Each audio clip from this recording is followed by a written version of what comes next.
see this in some of his friends. Sometimes I've seen some people who have been in the public eye, some celebrities, and one of them said to me, who had kind of peaked and then was kind of out of it. This was actually a pro athlete, and it was a female pro athlete. And one of the things she said is, when you go from somebody back to anybody, it's the same as being nobody. Wow. And I think there's a somebody envy, and just being anybody means you're a nobody. A somebody envy. Yeah, I'm going to be somebody, and I'll show you I'm somebody. And the point is, there's a desperation, and I think there's something about being anybody is like nothingness. And it's sad because I think what you see when people show selfies of the waxing thing, there's a desperation. Anyone who looks at that after they're finished laughing will say, "My God, you're so insecure." I mean, don't broadcast your insecurity. I mean, you want people to think well of you? What are you, crazy? Mm-hmm. Great point. Well, he said, are we going to break? I'll continue when I come back. It'll take longer. Okay, no worries.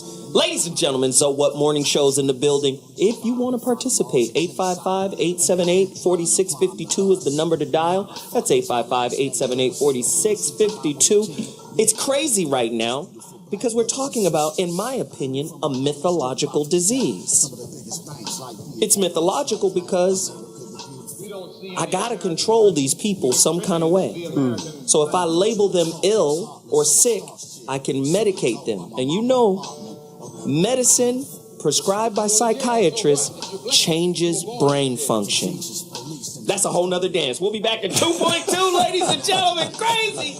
Welcome back. Now, millions of photos are shared on social media every day. But an increasingly popular online craze is concerning parenting experts. They say it's creating a generation of narcissists. Celebrities do it, even former First Ladies. It's the selfie, the digital self-portrait. A selfie is basically a picture of yourself. It normally has this trademark sort of signature. A person's holding their hand out from their camera. Tech expert Val Quinn says they're everywhere. You got Facebook, you got Instagram, you got Snapchat, Twitter. Teenage girls are 5 times more likely than boys to post photos of themselves online.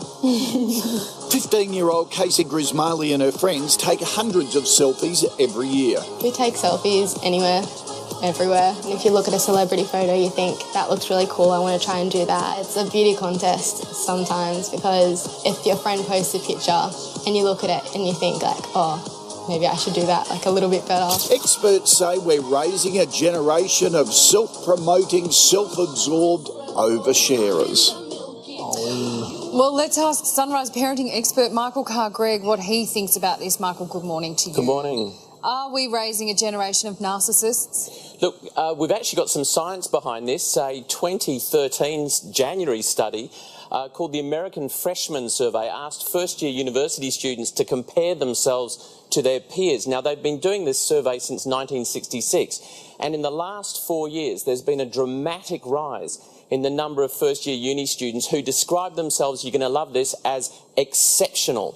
Not only that, there's a 2006 study where kids were given the Narcissistic Personality Inventory, which is a 40-item test with items like the world would be a better place if I was in charge. 2/3 of these kids scored above average. So I think the answer to the question is a definite yes. Oh, Michael, you grumpy old man. That's me. Isn't this just, with technology, the modern-day version of a slide night? Instead of being bored by Aunt Agnes's holiday photos for 4 hours, you just take photos of yourself for 4 hours? That can't be healthy. Not at all. You're going to accuse me of a moral panic. But think about this, Koshi, the privacy issues, because many of these kids post these things with their identity clearly known, the geotagging on, so not only people know who they are, but where they are. Yeah. Think about the bullying they're exposed to. And see, this is what I mean by a false disease. The survey said that most of the teens view themselves as exceptional. That's wrong.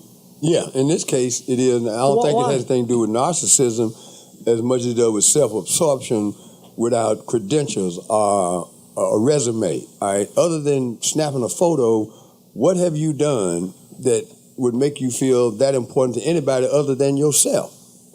And that's where it becomes problematic for me in terms of how do you define that. And I get what you're saying about it's a false narrative in a sense. I agree with that. But you got to call it something. And my estimate is just you're full of yourself for the wrong reason. Was Muhammad Ali a narcissist? Absolutely. No, he wasn't. He was the real deal. See, it's a difference when you're the real deal. Is Kobe Bryant a narcissist? No, he's the real deal. He's Michael a snitch Jordan. and a great basketball player. Right? But I think narcissism is related to greatness. No, it's not. Some guys, I don't agree. Can I finish my point? Oh, how about that? You gonna do that? Knock yourself out. How about that? Be narcissistic. Go ahead. Knock yourself out. You guys are exhibiting narcissistic behavior by interrupting me. Right? No. Okay, so again, when you find great people, there is a streak of narcissism in them if you look at their biography, who they are, what they've done. There's a certain, I don't give a fuck about anybody else. I'm here with it. Right? I'm going to tunnel vision almost. And nothing matters, no one matters until I accomplish my goal. Quincy Jones was a guy like that. I met Quincy a few times. He's like that. The people I know have been, when I work for Madonna, there's a tunnel vision of, and nobody else matters. Something I mentioned earlier. I think a better term is entitled versus deserving. Because I think when you talk about Muhammad Ali, when you talk about any, they're deserving, meaning there's a term called ETR, earn the right.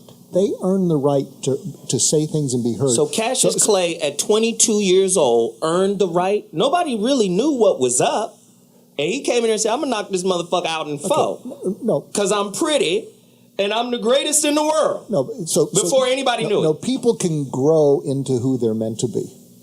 I think we're making excuses. We're going to have to bring in a professional because the doc has fallen off the wagon. April is on the line, somebody special. April Davis, please come in and clean up what the doctor was doing because it seems like he's justifying narcissism and some other things. I don't really understand what the doc is saying. Help us, Miss Davis, please.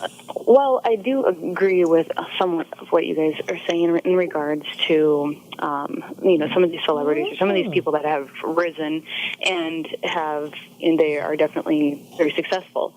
Because they're not the narcissism and people that are successful, it's not necessarily mutually exclusive. You can be a narcissist and be very successful. Mm-hmm. And it's maybe those traits of a narcissist that have got you to that point. There definitely are a lot of celebrities, a lot of politicians, just a lot of people, CEOs that have risen to power because of their narcissistic traits, and that they have a vision and they go after it and they get things done. But then on the other hand, you have plenty of those that they like you said, they're entitled, or they think that they are something that clearly they're not, because they have this grandiose idea of who they are, and that's not actually it's not accurate. Yeah, April, this is Doc. Thank you for that, and comment on the idea about sometimes you have to be single-minded to succeed. And single-minded, and I think what happens is if you actually have a vision or a goal and you see it clearly. So, for instance, we can throw in Steve Jobs, because he had a single-minded vision of the computer that the masses would like. And in fact, he saw it so clearly, he couldn't build it, but then when people threw something in front of him, he'd say, nah, I don't want the on-off switch on the iPad or whatever it was.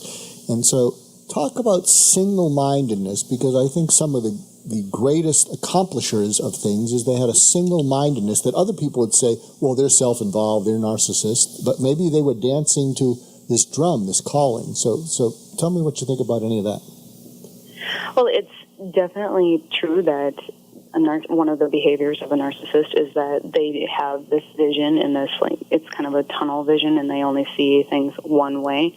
So when people come in with suggestions that might basically go against anything that they're thinking, that's going to be met with fire.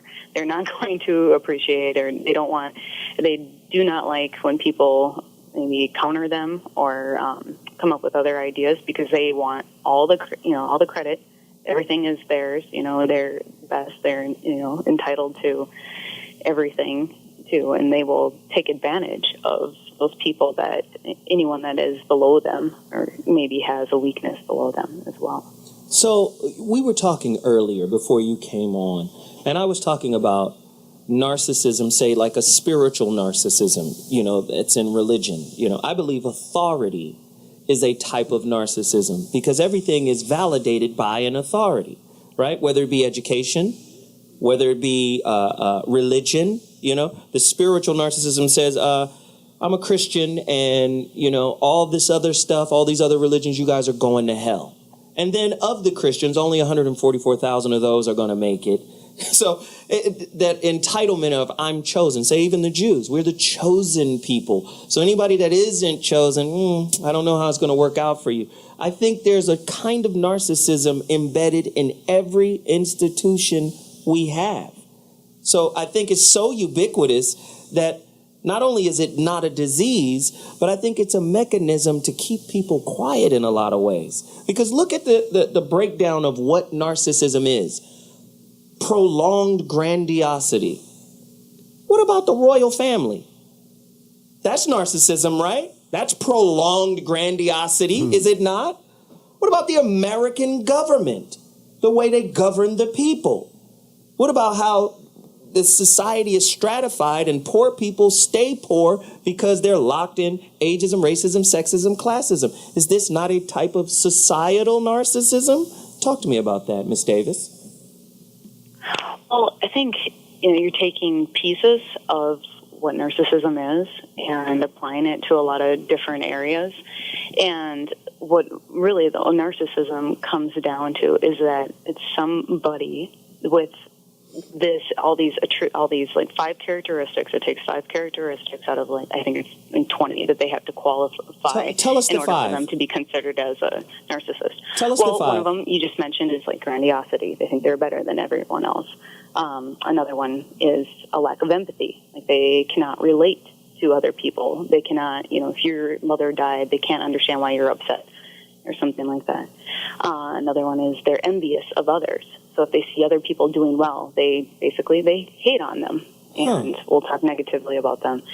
So fourth one is they take advantage of others in order to achieve their own ends. So they'll put other people down, they'll take advantage of their weaknesses, and just exploit them all together. So here's my point. Here's my point here. I think you've laid those out pretty nicely. But they all apply to the culture in which we live.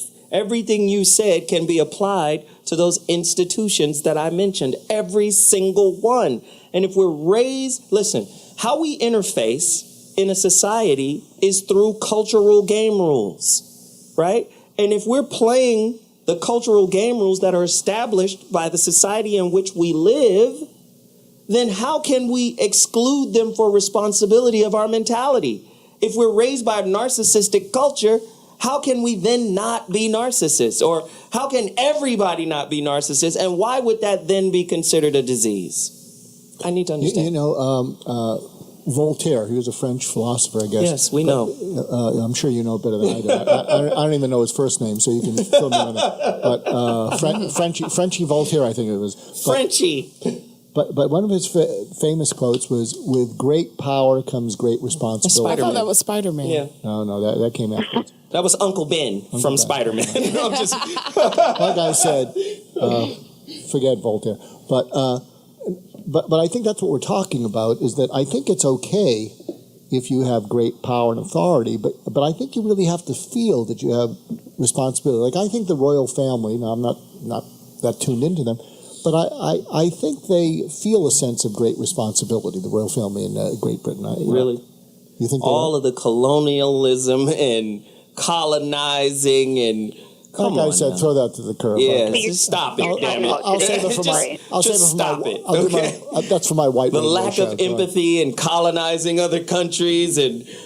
The royal family today, you'd say that they do everything they do is around charitable organizations, and it's just bringing attention to just different organizations out there that maybe could use more money or funding and stuff. They don't get paid to do that. They're goodwill ambassadors, basically. That's who they are I think today. what you mean. Wow, that's news to me. Bobby, please, somebody save me from this morass. Like I said, they still living off wealth that was created by virtue of the subjugation, the domination, and everything else. So they still on easy street, so they got time to just, now we're going to be philanthropists. I was talking about the Kansas City Royals. Okay. Now we can talk. And the dot. Radio. Jeff, we need you.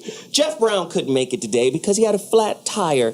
But now I really miss Jeff after Dr. G and his foolishness and his folly. Anyway, we're about to take another quick break. When we come back, more guests, more questions. Again, narcissism.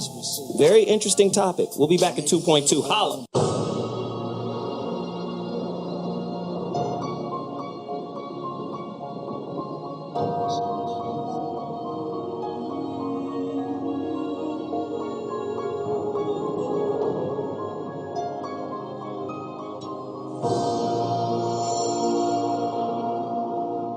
The roots of psychiatry have to do with control, power, and alienation from certain groups of people who are uncomfortable to be around. They were locked up in these places to get them out of the way. The history of psychiatry, I think, really is related to institutions.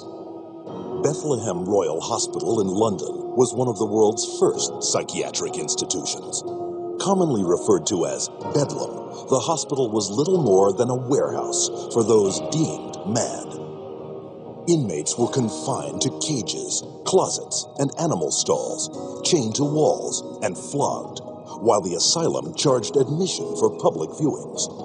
In the 18th century, William Batty was the first to promote that his institutions could cure the mentally ill. Batty's madhouses made him one of the richest men in England, though his treatments were every bit as inhumane as those practiced in Bedlam, with not a single patient cured. His financial success triggered a boom in the asylum business and an opportunity for psychiatrists to cash in on this new growth industry. This was an era where, on both sides of the Atlantic, specialized institutions for the mentally ill are beginning to be built in large numbers. Those institutions date back certainly to the beginning of the 18th century, and in a few cases even earlier than that. But the explosive growth of an asylum sector, of asylumdom, as some historians have called it, is very much a 19th century phenomenon.